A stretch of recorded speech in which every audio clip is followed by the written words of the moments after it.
Welcome to Who Knows. And today I have someone whose work just got shared by the President of the United States. It is Amy Reichert. Amy, thanks for being here. Thanks for having me. As I prepare for these interviews, so I usually start with topics and then I go to questions under each topic. But I have to admit, I never even made it to the questions part because the list of topics turned out to be daycare fraud, healthcare fraud, housing fraud, homeless fraud, COVID fraud, high-speed rail fraud. How's that We sound? we have it all in California. Seriously. And I just got to that point and I said, you know what? I think that'll be good enough. We should be able to talk about those. Um, so let's start with President Trump sharing a video clip of you talking about what you're finding out going on in San Diego and California. What was that like? So I was on the Jesse Waters show last week talking about ghost daycares in California. And then just 3 days ago, I was scrolling through my ex and I'm like, the president of the freaking United States of America just reposted me. So, of course, at first I couldn't breathe for a couple seconds, and then I couldn't feel my arms, and then my family surrounded me and just said, "Good job, mama." So that was pretty cool. That is crazy. That is so crazy. Um, we met here like a year and a half ago in Imperial Beach for some sewage in the ocean protest. Mhm. And Yeah. then I've wanted to interview you since then. And in the last week, it's been a billionaire retweeting you and the president. So things are, you are getting the word out, which is awesome. I'm happy to hear about That's that. all we've ever wanted in California is for our voices to be heard. Yeah. For sure. So I appreciate your work. Why don't we start with that, like ghost daycare centers you're discovering? I mean, there's like 3 levels here. We've got San Diego, which you're working locally and know insanely well. And then it goes up to California and it's obviously national. Minnesota is maybe the first one that this was being discovered. So what are you finding with this daycare system stuff in San Diego? I was totally inspired by Nick Shirley and what he was finding with daycares in Minnesota. And so I knew it was definitely happening here. I'm a state licensed private investigator. I've had my license since 1999. And I decided, you know what? I'm going to go to the source, the state of California. And I started inspecting daycare records. These are unannounced visits from daycare inspectors. They normally inspect these facilities once every 3 years, but they have very interesting, revealing information on them. For example, it will say that there are 39 kids enrolled, but there's only 4 kids present upon inspection in the middle of the day and in the middle of the week. And in some cases, these weren't just once every 3-year visits. These were based upon complaints that people had about these facilities. Complaints like, oh, not having emergency contact information for parents, not doing infant sleep logs, not having enrollment records. These are all citations from the state of California. These aren't allegations that I'm making as an individual. So as you look at these things, you could see visits that were, for example, 8 days apart, where inspectors came out and there were 0 kids. And then they came back 8 days later, 0 kids. And then a statement from the daycare owner saying, oh, but yesterday we had 15 kids for a half an hour. It's all in the records. This is at a time too, because I have 3 little kids and we hang out with families with little kids. And like 2 days ago, we were having a discussion where someone can't find daycare. You know, it's either this one's too expensive, this one's filled up, this one's filled up. And so like normal families are having a hard time finding daycare for their kids at a reasonable price that makes sense. And then you've got all these empty ones just collecting money all over that seemingly don't exist on the search, like because obviously we'd never send our kids there if you have any instincts. um, And it's not a conspiracy theory. In 2024, right here in San Diego, in federal court, there was a gentleman, president of UMI Learning Center.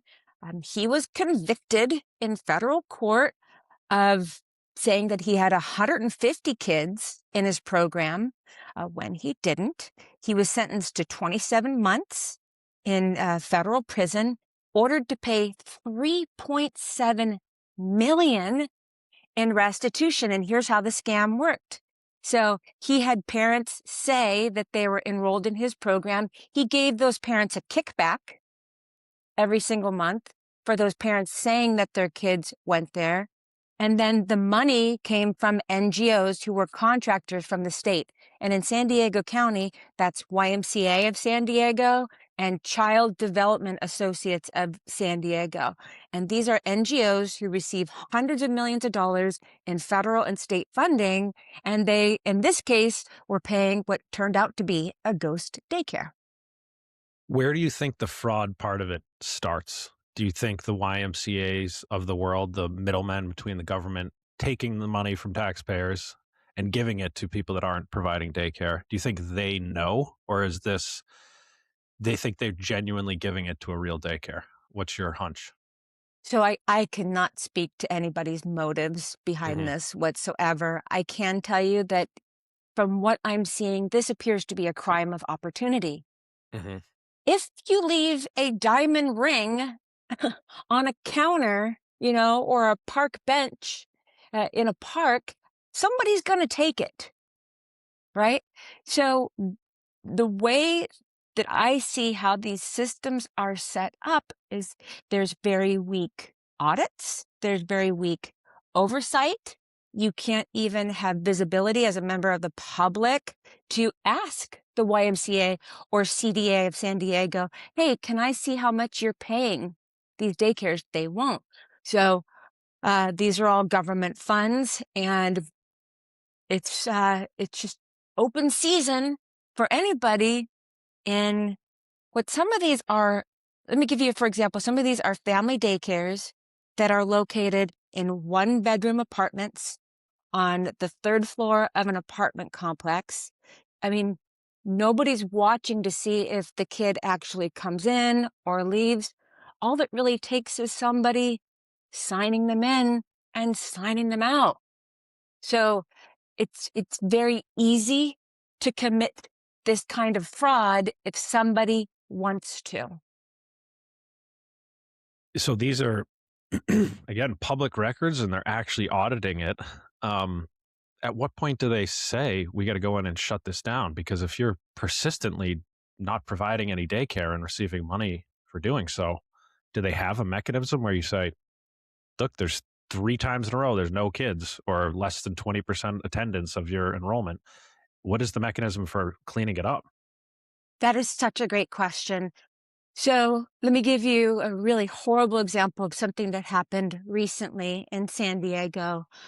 There was an unregistered sex offender who had been previously convicted of lewd acts with a minor under the age of 14 living in a family daycare right here in San Diego. And ICE raided that daycare before it opened, I just want to say, like at Hmm. 5 a.m. And they arrested the man. He was not in the country legally. Hmm. When I researched the state records on this daycare, it turns out that the state of California only fined them $500. So there's no fine associated with somebody who doesn't have complete enrollment records. There's no fine for not having uh, contact information for parents. It's basically a fix-it ticket. So again, there's a huge gap here. So the state, yes, they're going, and that's part of their job. They have to put how many people are enrolled, kids enrolled, and how many are actually present. That's part of their reporting structure. But part of their structure isn't then in turn telling the contractors, oh, hey, by the way, you need to check out this place because every time we go, there's no kids there. That's the part where the system is failing. Yeah. which again, going back to my list, is the same as the COVID thing. It's like, here's a bunch of money. Go, don't do your job, don't do your business anymore. And then there's no checking on what happens on the backside. So it's just perfect situation for fraud. I mean, it's the exact same mechanism. The money goes in, it doesn't matter if it comes out if you're not handling it correctly. Well, you're going to be shocked, or maybe not shocked, to find out COVID benefits for daycares are still available until mid 2026. COVID Yeah. has been over for a long time. The lockdown's over, but the childcare owners, family ones, not their employees, are unionized now. They have their own union. Wow. So there has been legislation that has been passed and signed by Gavin Newsom. They get COVID benefits until mid 2026, and they're talking about extending it. And here's how it works. If you are a daycare provider and you were open before COVID, and let's just say you had 17 kids, but now you have 0 or 3 or 5, you can get reimbursed from the state of California once a month for 17 kids Man, in 2026. And it's again, this insane. is all union driven. This isn't driven by, oh, wow, you know what? We treated small businesses so horribly. We took away people's livelihoods during lockdowns. It's 2026, Yeah. and daycares are still getting paid for kids who aren't there. This is multi-layered, and it's also driven by people who are political allies of the governor who are getting these benefits. Yeah. Well, COVID ended like 3 years ago, and those benefits are still running. But they're also considering reparations for slaves, and that was like 170 years ago. So don't put it past them to keep We going were never a backwards. slave And state in California either. So there's but that. yeah, they can go back as far as they'd like. It seems like. um, let's let's talk about Minneapolis a little bit. So what did Nick Shirley uncover there? And then we've got two things to talk about. Then you've got all this ICE protests that have like tried to push down the headlines of the daycare fraud, which is the first big story. So what are you seeing there? What's going on? So Nick showed up to, and he called them leering centers because these daycares misspelled learning on their signs.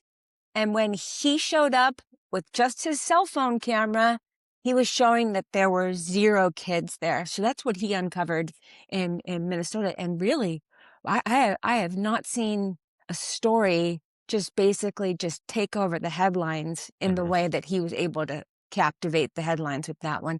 People are hungry for this, to expose fraud. Yeah, yeah.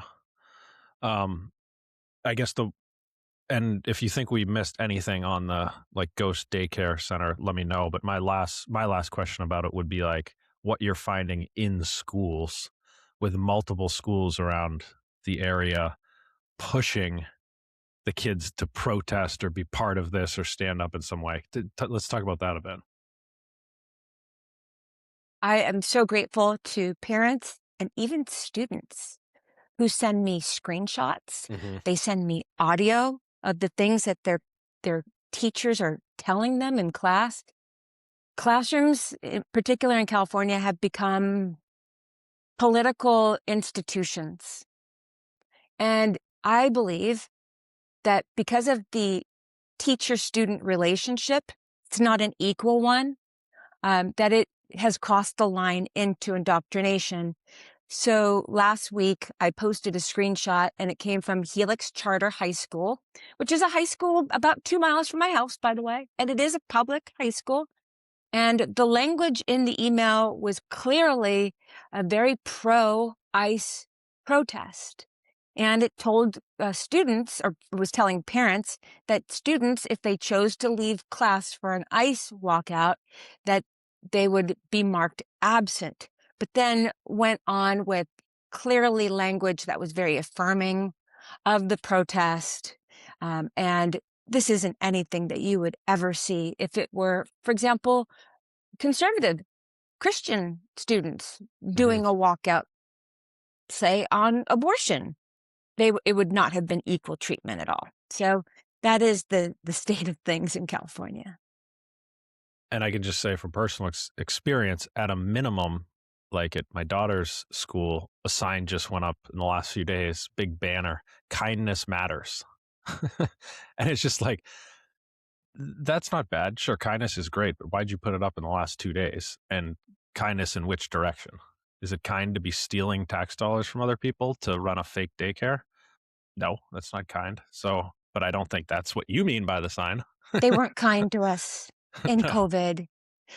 During no. COVID, uh, my family, we received death wishes delivered to my house anonymously, online comments saying that they hoped that people like me, if we ever had to go to the hospital because we had COVID, that we would be denied medical care. And the reality was, here, they were doing vaccine passports so that you couldn't even get your hair cut or go to a restaurant if you didn't show your papers Hmm. for vaccine mandates. And they wanted to fire people and deny your child an education, basically consign them to Zoom hell for the rest of their grade school existence for not submitting and getting the COVID shot. So, no, kindness certainly did not matter in 2020 and 2021. Exactly. Well, that is, I think the next piece is the healthcare fraud, which seems to be a similar mechanism. And it looks like you're getting tips on a lot of these fake hospice centers, right? So tell us how that all works.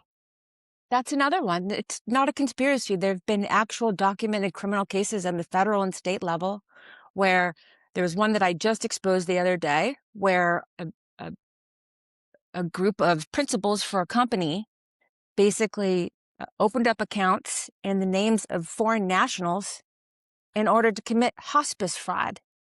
And it wasn't just that they had people who were listed in hospice as not being there, so ghost hospices.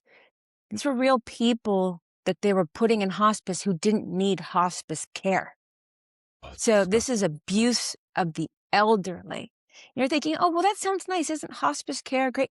Hospice care is when they dope you up on morphine to where you don't even know where you are, right?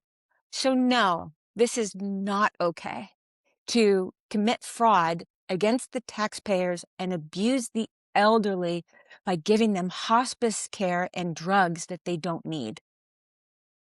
Yeah. And where and how do those dollars flow? That's a great question. So the money typically comes from the federal government down to the state level and then down to the county level. And then from the county level, it will be there's different NGOs. Think of the NGOs, non-government organizations, nonprofits, as being a parallel government, Hmm. basically. And it's the patterns that I'm seeing in San Diego County is your political leanings will determine if you get a contract from the government or not in California. So clearly, these government contracts are going to political friends and allies who then will shell out the money to their political friends and allies. And it all comes back around because they support the same people for office that gave them the money with the campaign money and Yeah. keep them in office. And around it goes. Right. Right. And at the federal level, it's even, bringing in the voters, giving them money so that they keep voting for you. And at that cycle of literally bringing in bodies to make the votes for yourself. Um, And I'm not afraid to talk about the federal government as it is right now either. I've also been investigating Head Starts, and Head Start is mostly funded by the federal government, some state funds, yes. And then Head Starts are also run by local NGOs, and I'm not alleging any fraud on the part of the NGOs here, but I'm going to name them. MAC is one of them, MAAC, and then Neighborhood House is the other. So they are the administrators, and then these Head Start programs are the grantees. And as I pulled some of the reports from the state on the grantees, these Head Start programs, I was finding when inspectors showed up, there would be 9 kids present, but 6 staff members.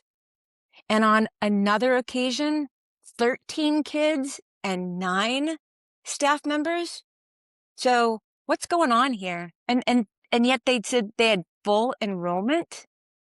So we know what's going on in California.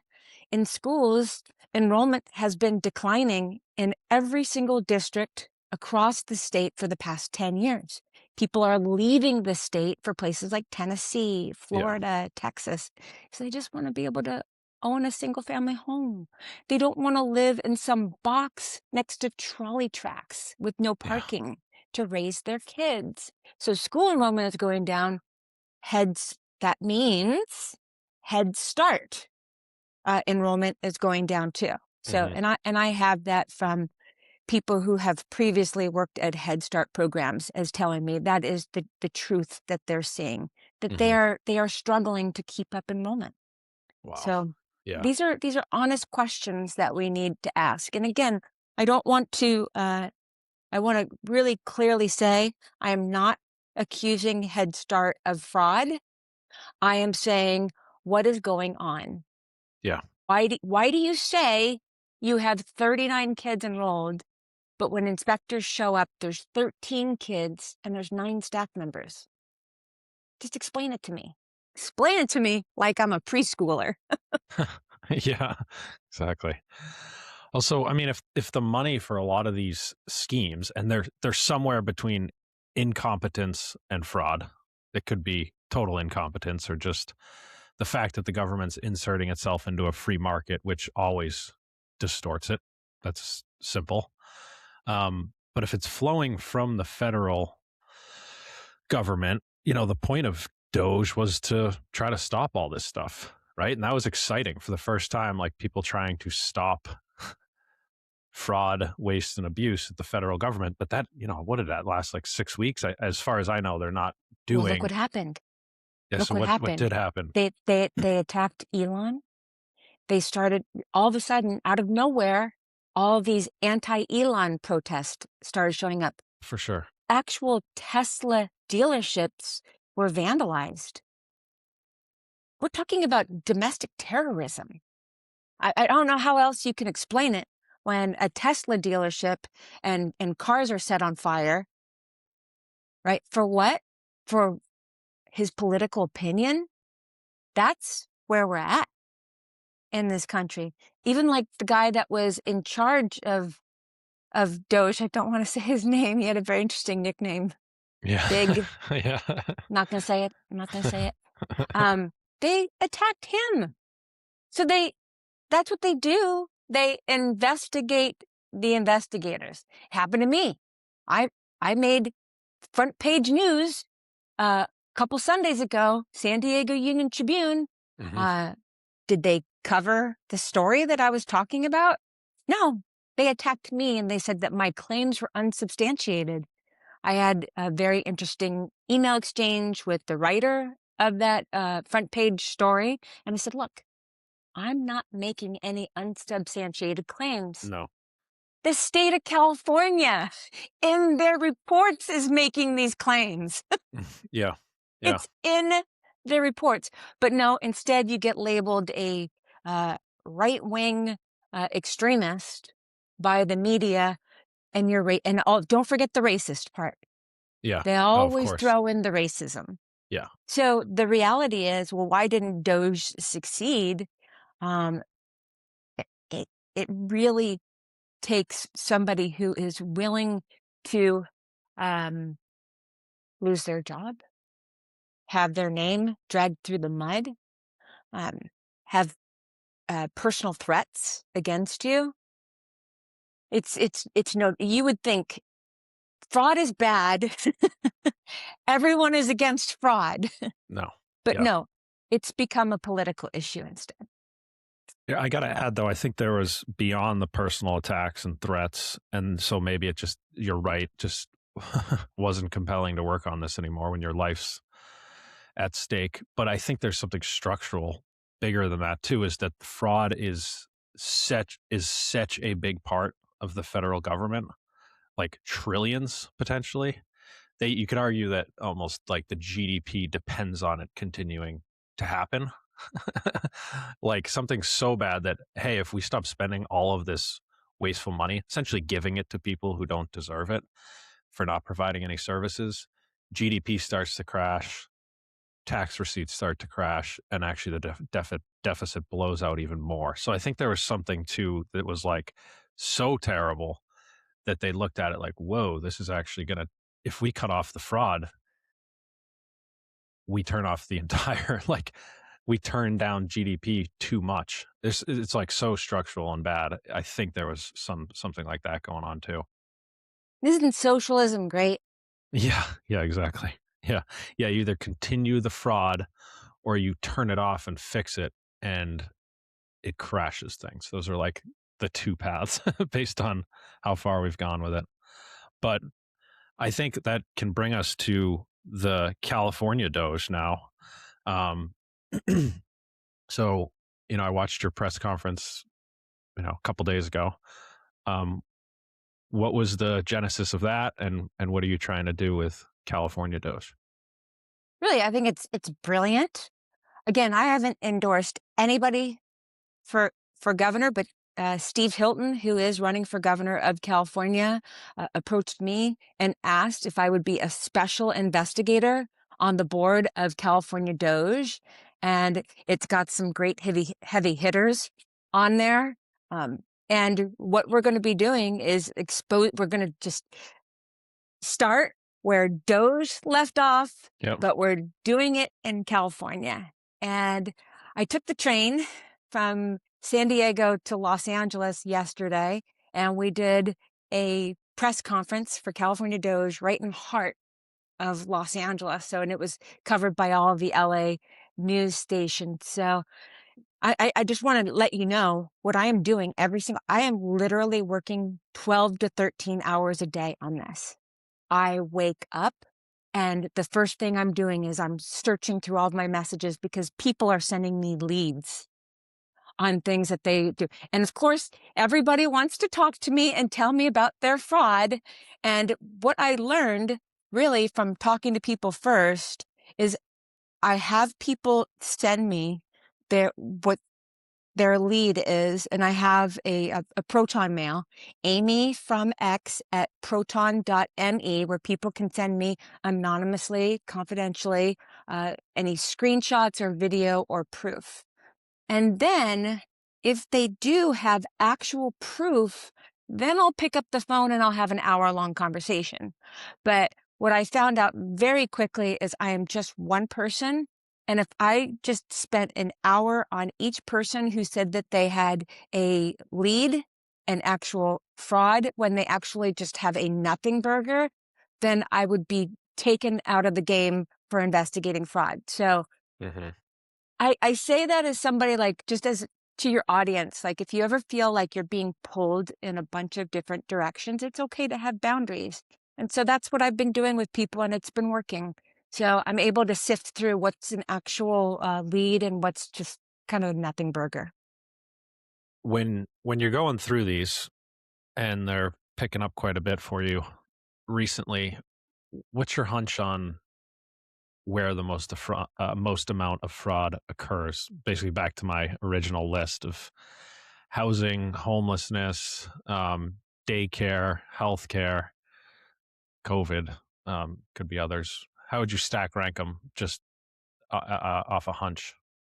Homeless industrial complex first, Medi-Cal second.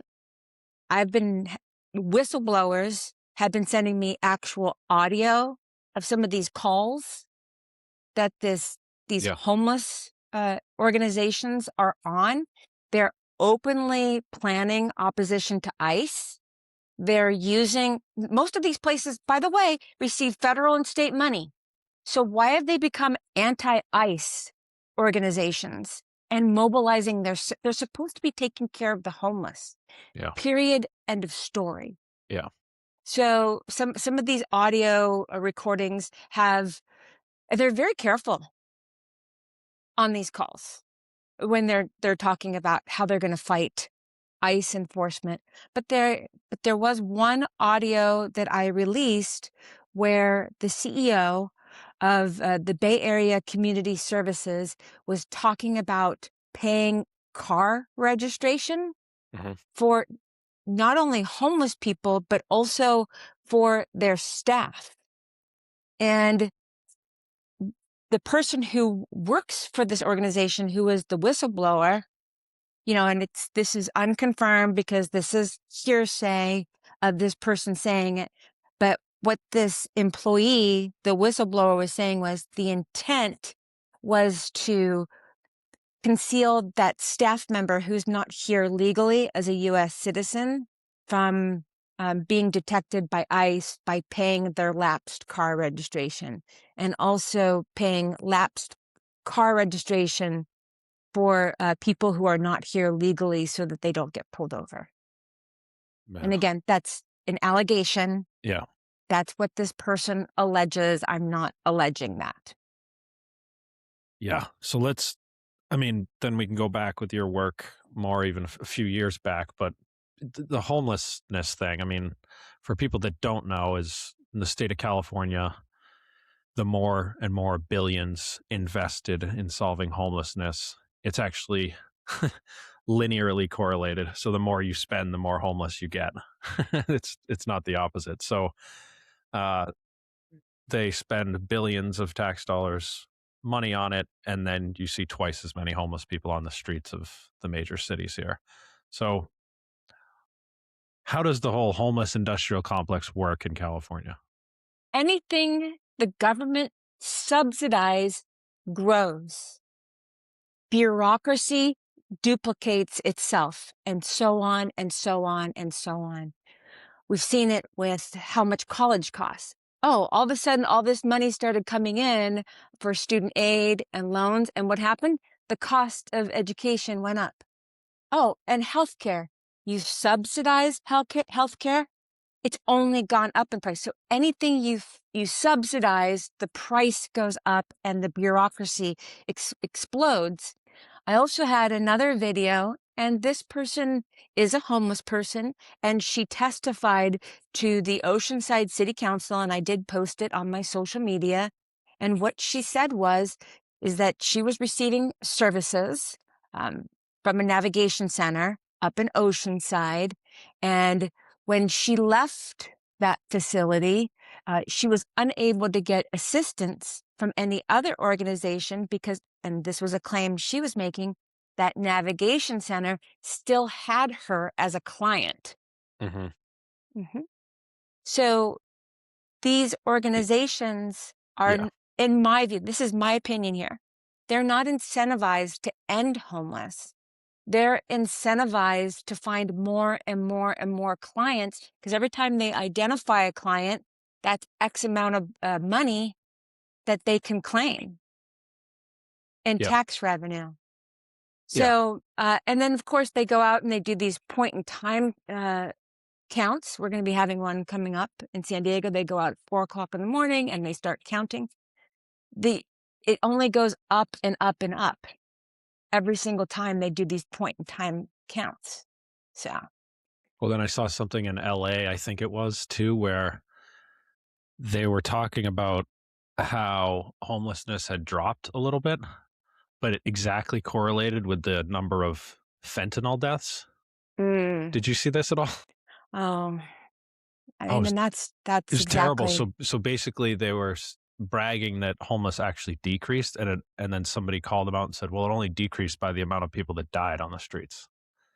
And that was kind of the end of that questioning. I call it they call it housing first. I call it housing last. Yeah. What they do is they take people who are active in their addiction and their Hmm. mental illness, and they give them a motel voucher where they can go and use and overdose and Yeah. die. Yeah. And the number of people who have died on the streets of California has grown sixfold in the past 10 years. It's not compassionate to let people sleep and die on the streets, but we were all yelled at just a few years ago, don't criminalize homelessness. We don't want to criminalize homelessness. We want to criminalize behavior, for example, openly shooting up, Yeah. in your tent that you have pitched right in front of an elementary school, Yeah. right? Yeah. So, yeah, the streets of San Diego, certain places. I'm not going to be one of those people that say San Diego sucks. I love San Diego. I've been here since I was 4 years old, but there are parts of San Diego that are unrecognizable. Hmm. And I've been here since I was 4. It's just despair and human wreckage. And that is a direct result of the homeless industrial complex, which is 24 billion in California, but it's worse than ever. Yeah. Yep. So if we're gonna get to the fraud we missed, let's see. Um, is there any big area you'd want to talk about? I mean, the high speed rail thing, fraud. I don't know, uselessness, what it is, but you do you have a take on the high speed rail project in California that is not happening? More, I think instead of fraud, I think Hmm. you can say pretty clearly waste and abuse Yeah. for the Yeah. high speed rail. And Kevin Kiley has done a great job. He's a congressman up in Northern California. He was previously an assembly member. Kevin's great. Kevin Kiley's, you have to follow him. He is one of the biggest critics of Gavin Newsom.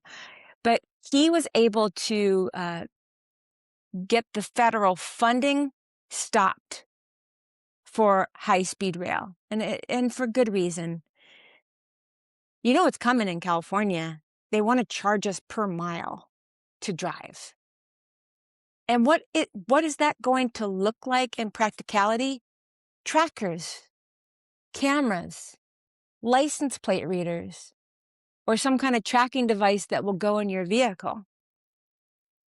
So we're going to be paying all this, and they say that they're doing this because of electric vehicles, but that is not the case at all. This is going to be far worse than any kind of gas tax that anybody is going to pay. It's so wrong.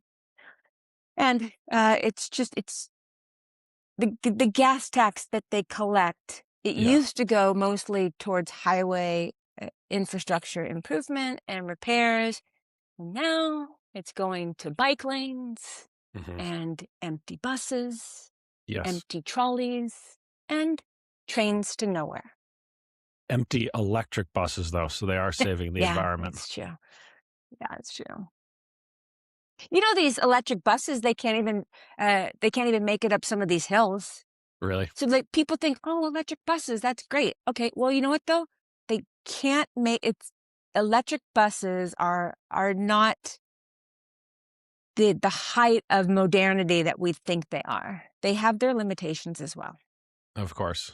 Yeah, and plainly no one's using them. There's a whole second new line of double electric buses around San Diego. They must have spent millions and millions on it. And Yeah, no one is no. ever on them. Ever. Ever. I'll give you for example. So I did run for office. I ran in what's called a D+30 district.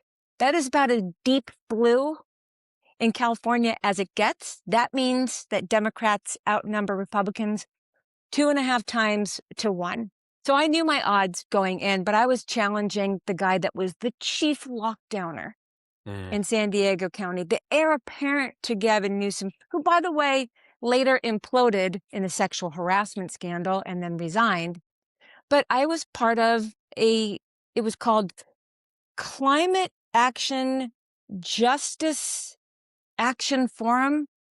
It was all justice and social justice, Yeah. climate action for it was put on by KPBS, which is the PBS affiliate here. So you kind of get the idea where they're coming from politically. So I'm sitting up there. I'm the only Republican on the entire panel. And they're doing like this speed question. And they're like, end oil drilling now, yes or no? And like, the progressives were like, yes, yes. And I'm like, no. And you're not allowed to like add context to it or anything. So later on in my closing comments, I said, here's why I said no. I'm like, we all got here in cars. Yeah. And there were 200 people in the audience, many of them wearing masks, by the way, and they were just climate warriors. I said, by a show of hands, how many of you took a bus here to this forum? And this was a centrally located place, too. Mm-hmm. 4 people out of 200.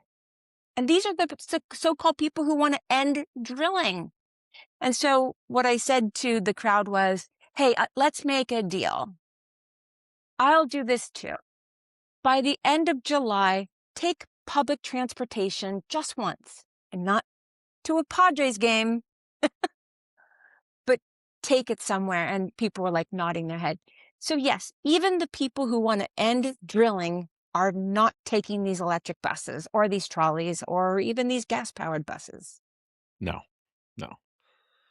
Or, by the way, in these bike lanes, these Bike lanes are crazy. multi-million-dollar a mile bike lanes, they're not using those either. No, no one's using them. And they cut out entire lanes for cars, for bikes, and you'll see 3 bikes the entire day and 4,000 cars. I was on the 101 on Sunday, which is a beautiful road that goes up the coast right here in San Diego.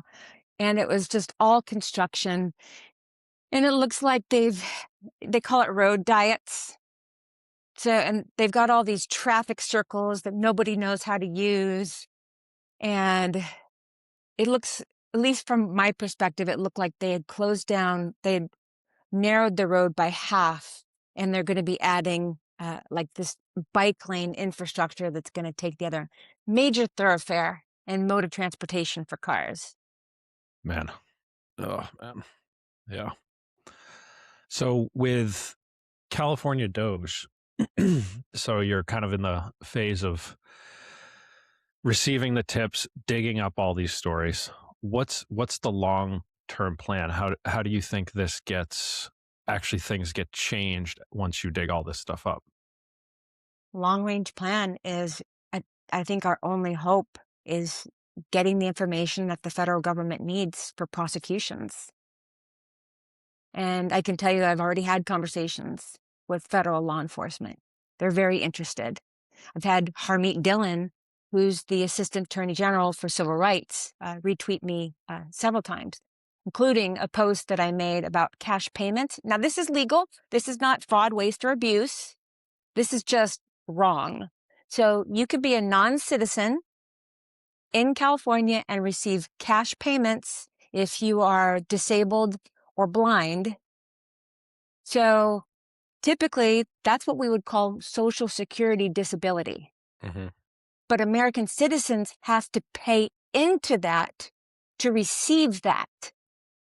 But if you are one of the 8 million people who waltzed across the gaping holes in the border and declared asylum during the Biden administration, you qualify in California for a cash payment. Man, it's unbelievable.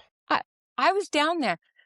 I went down to the border. His name's Corey Godero, and he has a group called the GOAT Initiative. He's former military, and he's working with all former military, and he takes teams down to the border.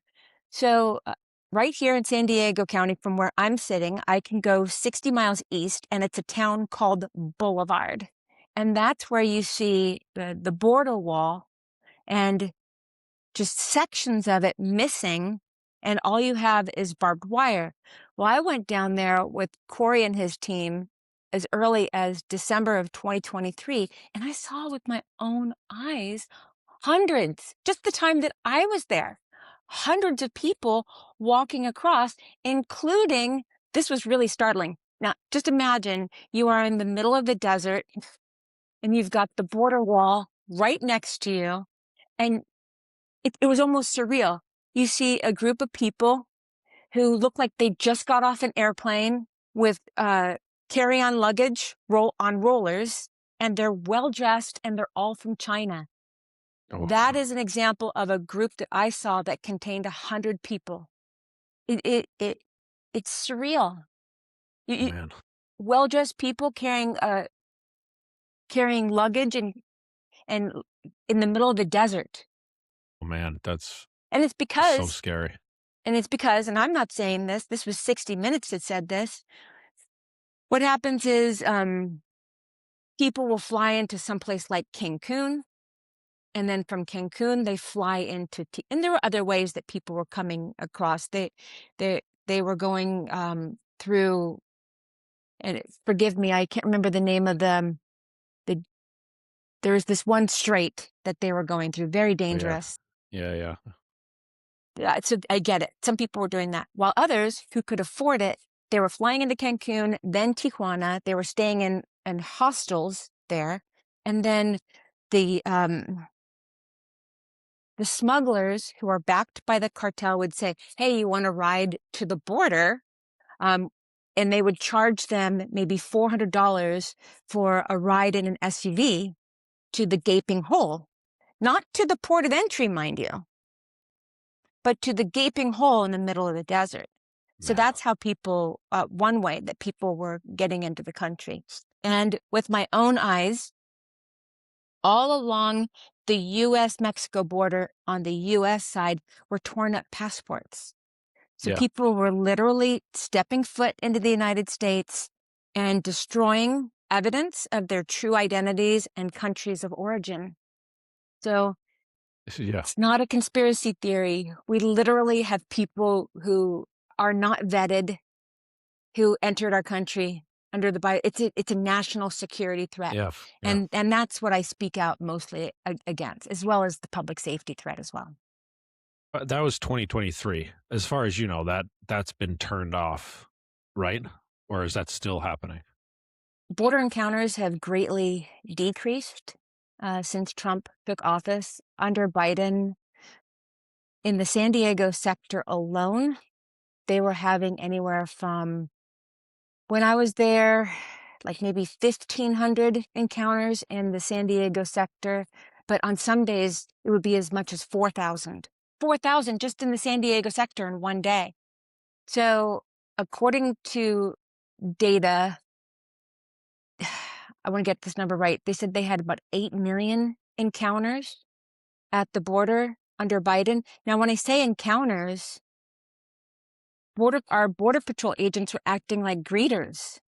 Yeah. So they weren't encountering them and then returning them back across the border. They were then processing them for about 8 hours. And then an NGO like Jewish Family Services, which received FEMA funds, or Catholic Diocese and Diocese of San Diego, they received millions for migrant welcome centers where they would house them and then get them same day or next day flights to wherever they wanted in the United States on our taxpayer dimes. So to your question, what is it under Trump? Go to the GOAT initiative, because what I like about Corey is he's not saying that the border is fixed. And he's boots on the ground down there. So go to the GOAT initiative and you can see for yourself the encounters that our Border Patrol has right now. Mhm. Um, let's see. So I think the last thing I really wanted to ask you about was Gavin Newsom. So, I mean, I don't know anybody in California who actually likes him. I've never They heard anyone do. say, people do. They do. I mean, I know people voted for him, but I haven't even heard anyone say, like, oh, he's doing great with this. Like, They I like don't him. know how The he's in Democrats like office. him. They Yeah. do. Okay. We live, A lot of people so here can't stand him, and that's yes. including Democrats. Democrats. Um, Well, you have to look at what the reality of the political landscape is in California. So statewide, 45% of registered voters are Democrats. 30% are no party preference. So that group could mean that they're disaffected Democrats, disaffected Republicans. And then, of course, you have other parties too, like the Peace Party and the Libertarian Party, of course.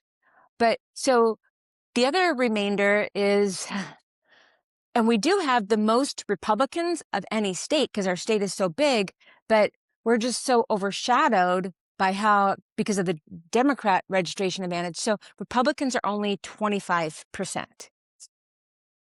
So to your question, who likes Gavin Newsom? Just go to his X. He's very popular with Democrats because he's become the anti-Trump governor. Yeah. And they are eating it up. So maybe they're kind of like, well, he aligned with me and what I want to do, but maybe they weren't like crazy about him, but they still voted to keep him in the recall. Yeah. Yep. And I blame Republicans for that one. If the number of Republicans in California who voted for Trump in 2020 had come out and actually showed up at the recall election, we would not have a Gavin Newsom right now. But people stayed home. Yeah. And that's what happens.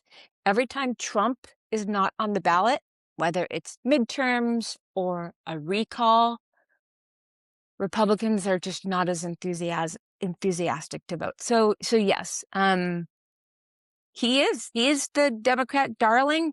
And according to the poly markets right now, he has a very good chance of being the Democratic nominee for president of his insane. party. I mean, so in 2028. He's just doing a unequivocally bad job right now Does in his not own matter. state. I'm telling you, as someone that just shakes my head every election cycle, when you look at the political mailers, from people who are running for Congress to dog catcher, do they talk about the issues that are impacting Californians? No, it's anti-Trump, Yeah. anti-ICE. A couple years ago, it was all about abortion. They nationalize their issues, and it works. It works. They don't have to talk about the issues. This is a one-party state. It is super majority Democrat. And the unions keep funding these candidates, these puppets, and it goes on and on and on. They don't have to change a thing. Well, I really appreciate you working hard to combat that, and all of the co-opting of a great system through fraud. And it's kind of a mess, but I appreciate your work on it. I'm sure some days are not fun. This is the way, though. This is the way. We have to expose the fraud. They're just going to keep asking for more and more tax money and driving people out of the state because we can't afford it anymore. So it's not just about us anymore. It's about our kids and our kids' kids. That's what this is about. Yeah. Do you think we missed anything? Anything you wanted to get across that we didn't touch on? I'd love for people to follow me on social media. You can go to Amy for San Diego. That's Amy FOR San Diego. I've got 60,000 followers on X. On Instagram, I've got about 80,000. And that's where I do a lot of breaking news. So just give me a follow over there. I do actually read every single direct message. So yes, you can, even though the way that those social media networks just make inboxes a mess, I really do respond to people. So feel free to reach out. I can attest to that. Should I include your Proton email or not? Is that? Oh, yeah, for sure. Okay. Yeah. I put it out there. I want to hear, if you've got fraud and you want whistleblower protection, reach out to me. Great. I'll include all those links in the show notes. And Amy, thanks again. Thank you.